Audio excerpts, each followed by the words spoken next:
Welcome students, welcome to the world of science. Today in this video we are going to see animal classification standard 10th science 2. This is the third lecture of this video. Myself Kavita Kobarne from Gokhale Education Society's HL High School is going to present this all to you.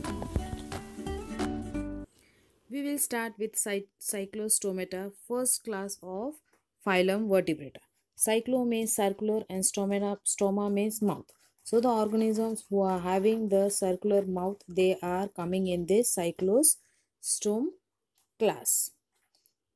Example is Petromyzone, Myxine, etc. Now we will see the characteristics of this class. Cyclostomata, in this the example is lamprey. Here no jaws they are having, they have jawless mouth provided with the sucker. In the picture you can see a round mouth with the teeth, that is the sucker which is used by these animals to get attached with the prey or to get stuck to the object. We'll see some more characteristics of this class. Cyclostome, they are having the soft skin and without any scale. Their endoskeleton is cartilaginous, means it is non-bony.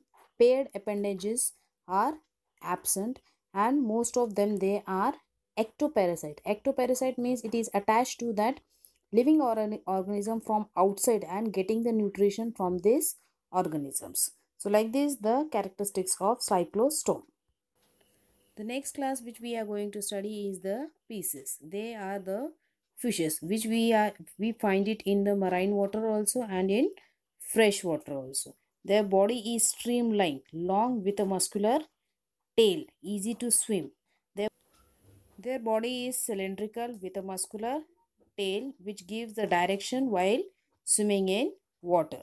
Their body is covered with the scale, so it gives a shiny surface to their body. They have the paired fins. It also helps the fish to swim in the water easily. They have the gills for the respiration. It absorbs the oxygen from the water.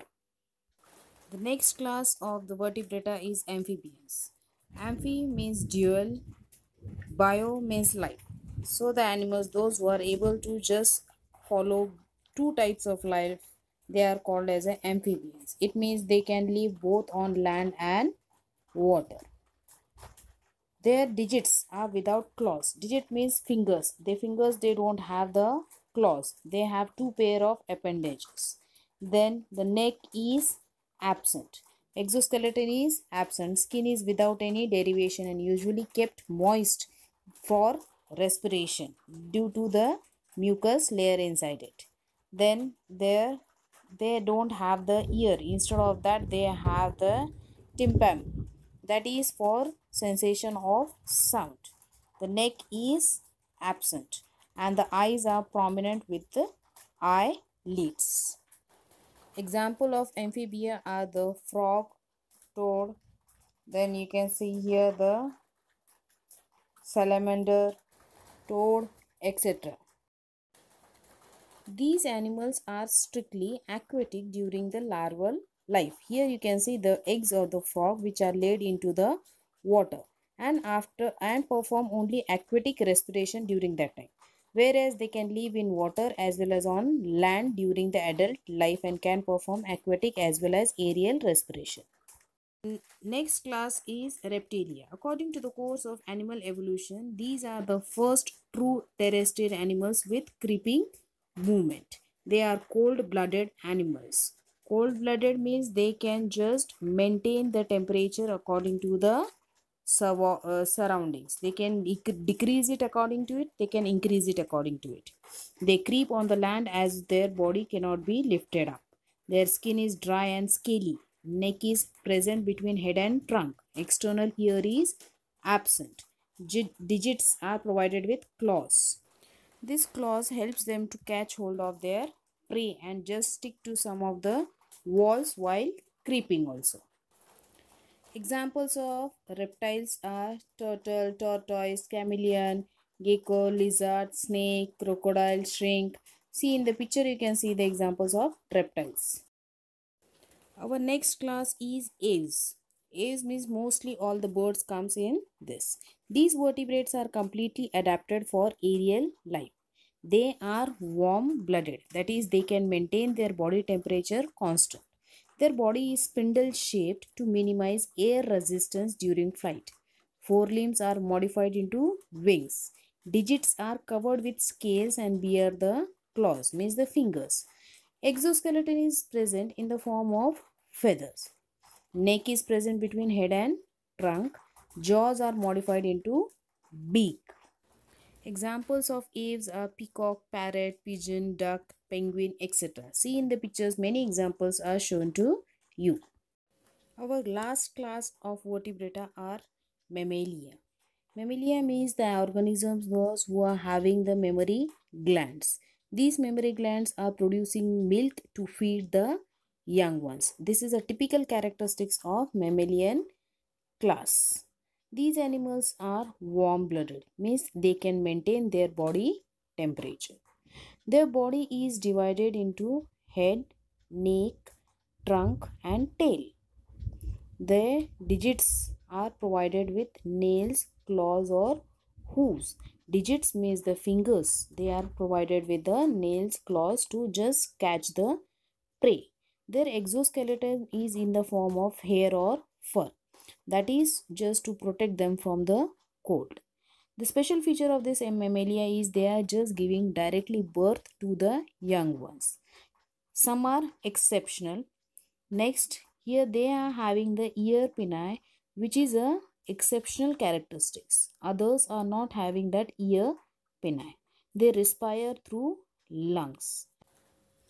In this class, the young ones grow into the womb of the parent. Some of them give birth through the eggs also. Means they lay the eggs, and from the laid eggs, the new young ones can be hatched out. Initial stage of the birth of the young ones, they are just feeding them on milk through the mammary glands. So they grow just because of that milk only. No extra thing is provided to it.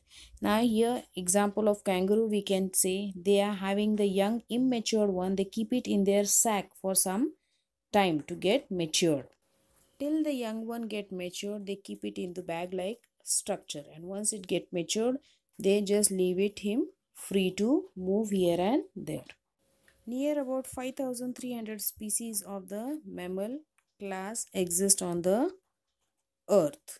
Dolphins, whales, they are also the mammals. They directly give birth to the young ones and they feed them with milk. So they comes in the mammals class.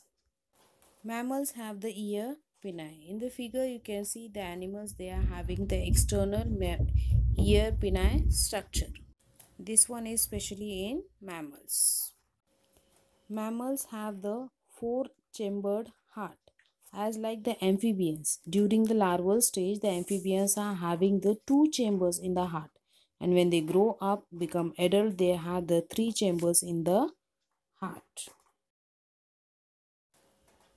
We have learned the class. In that class, we have learned Cyclostomata, Pisces, Amphibia, Reptilia, Aves, Mammalia and their characteristics along with the examples. Hope you all have must understood different classes of the phylum Vertebrata. Here we have completed the lesson number 6, animal classification, with the kingdom Animalia and its phylum and classes, different subphylums and classes. Thank you for watching this video.